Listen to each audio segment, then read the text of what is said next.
Now here we are going to see the boiler classification based on the pressure. As in the last lecture we have seen, the steam can be used for the different processes. The steam which are used having almost saturated temperature or 100 degrees centigrade temperature at normal pressure and temperature is used in different processes. But when we need very huge amount of pressure and temperature, just like in our thermal power plant, we need to have large amount of heat to be added. Without heat addition, it is not possible to generate such type of steam. The pressure of the such kind of steam may be very high. So such type of high temperature, high pressure steam can be classified based on critical pressure and temperature. So what is that critical pressure and temperature and how it is going to classify such type of boiler that we are going to see, because this is special application which is used very high pressure temperature boilers. Now again in front of you there is a water tube boiler.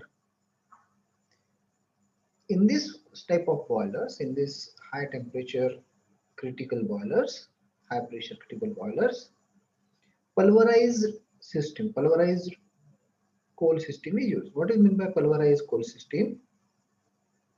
The coal is grinded.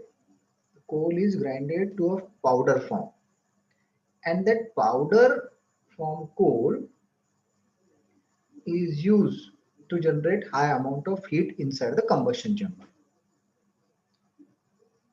So that is called pulverized boiler. So tangential firing is shown here.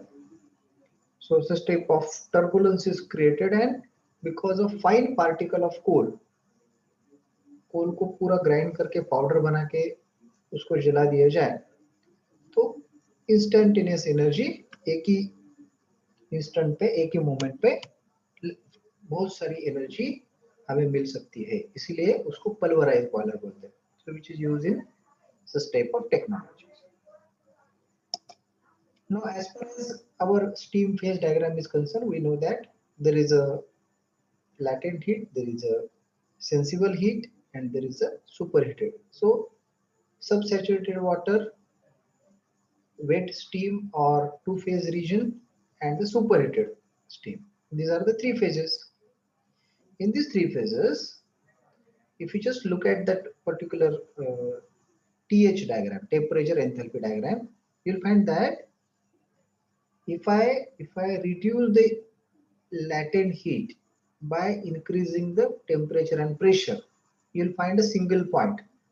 So on the top of this figure, you'll find a critical point. What is that critical point? Critical point is the point at which left side saturated water can directly convert it into steam without latent heat phase. That means there is no such type of phase. Some part of the water is get converted into steam, which is generally happen in our day-to-day life. If you just put our pot of water and if you try to generate steam, then steam will generate at 100 degrees centigrade and it start boiling, and after that steam is generating. So there is no any high pressure, there is an atmospheric pressure.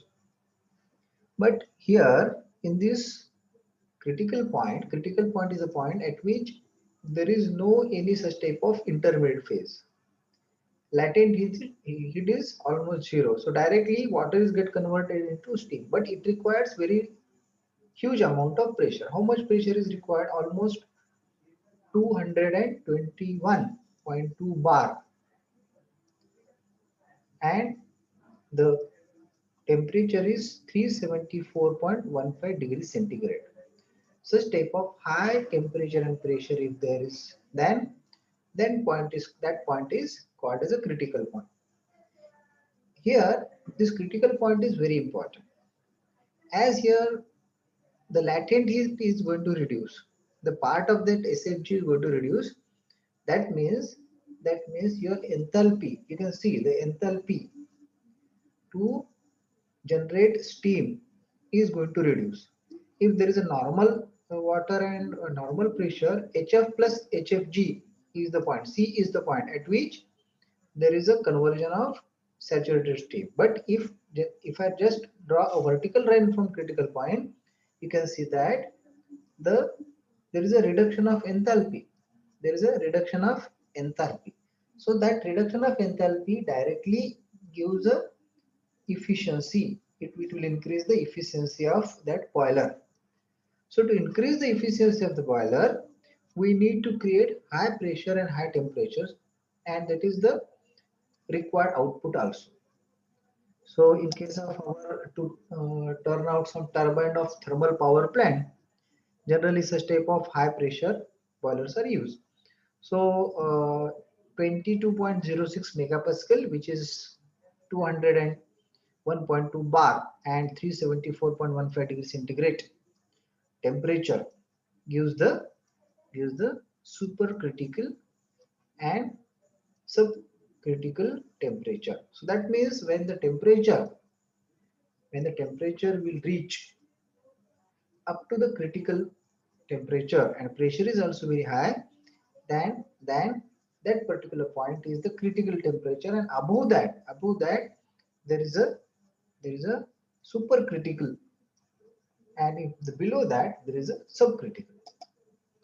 Now you can see there is a three classification: subcritical, supercritical, and ultra supercritical.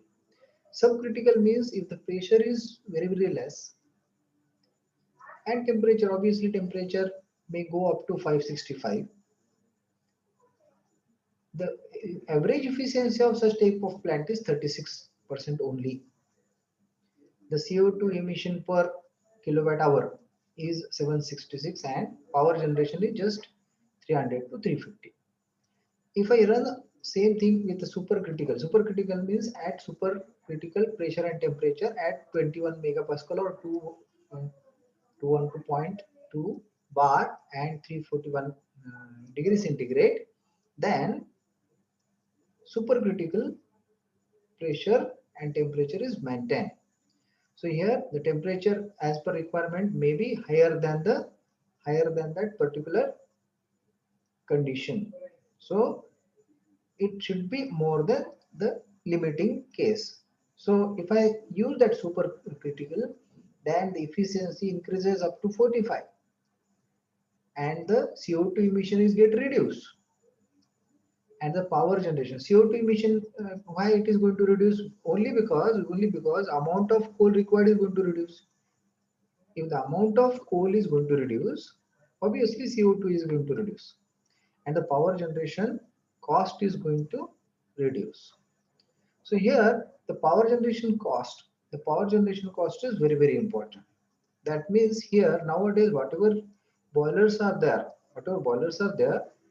they are working with supercritical uh, conditions.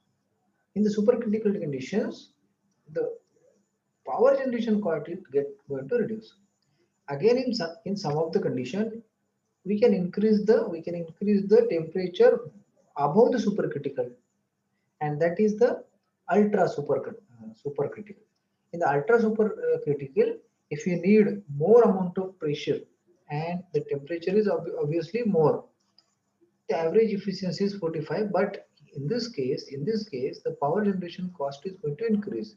Why it is going to increase? Only because to maintain such type of high pressure and temperature we need more amount of technology, and that directly affect on the power generation cost.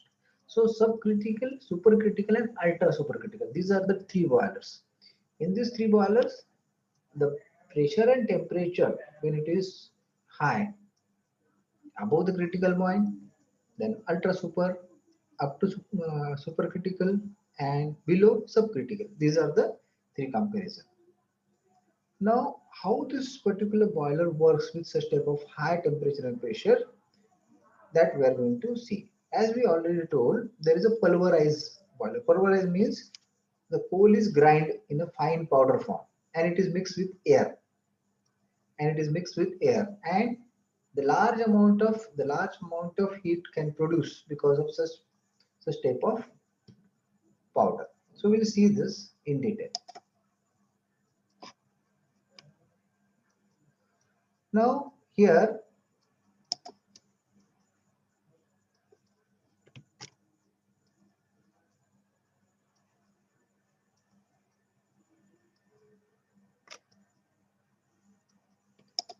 you can see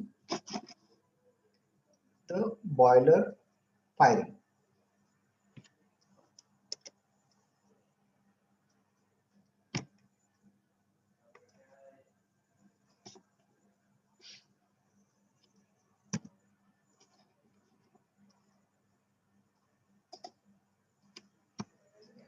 The boiler is fired and the combustion chamber is in front of you.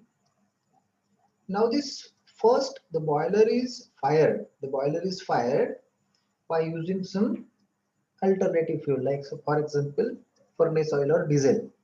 Once it is get fired, then how the coal powder along with air is supplied to this, you can see. So this is the combustion chamber, and the combustion chamber is surrounded by tubes. You can see the tubes also. Now at the bottom side, you'll find there is a fan. The fan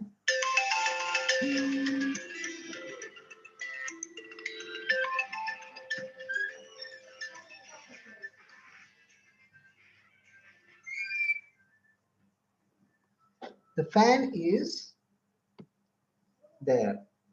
The fan is used to supply the air, and there is a coal. Coal is also entered from the bottom side. So everything mix and it creates a high amount of temperature inside the combustion chamber. Now look at this exhaust, and there is the air preheater at the exhaust. Now economizer. So these flue gases are again passing through the economizer. The economizer is the device which preheats the water. So water is, now you can see the blue lines.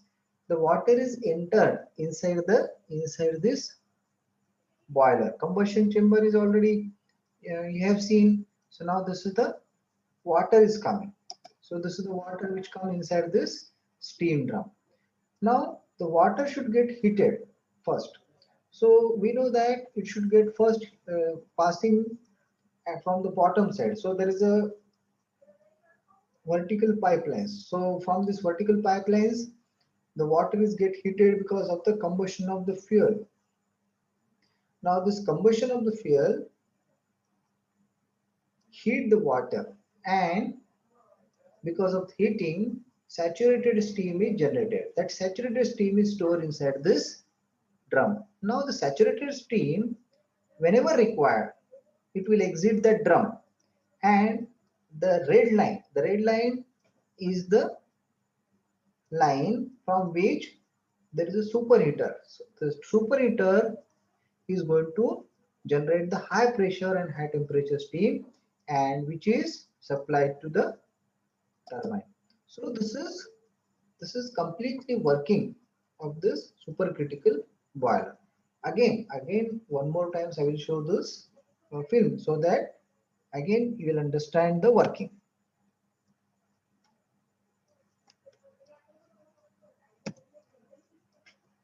Now first you can see there is a combustion chamber. You can see from the bottom side the coal is going to supply. Coal means pulverized. So there is a air box.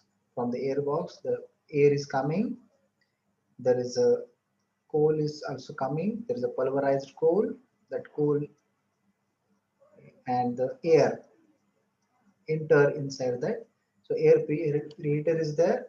So that air preheater is heat the air, and there is a flue gases which are passing to the chimney heat the air. Okay, so there is a combustion, but there is no water. So now the water comes from the outside. So it is preheated inside the economizer. So you can see now economizer.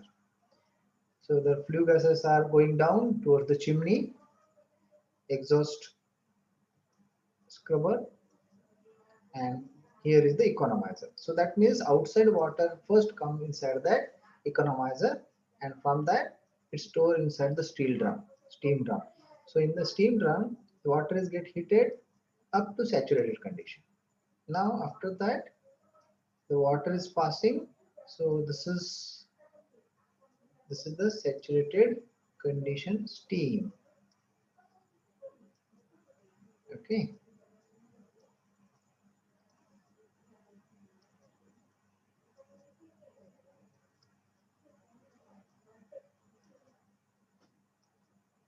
So now there is a superheated steam. The superheated steam comes out, and it is passing